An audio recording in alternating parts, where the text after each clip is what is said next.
All right, so I have a 2013 Hyundai Sonata, and I just recently replaced the little rubber piece in the steering column, forget what it's called.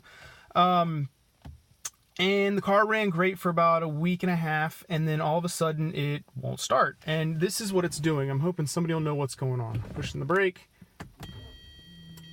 It goes like it wants to start, and then you can hear a fan going in the engine.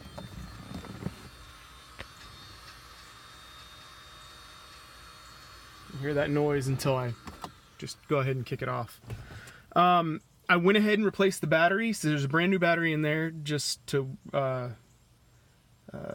make sure that's not what it is, to just kind of see where we can go from there. So if anybody knows, please, I could use the help and I'd appreciate it.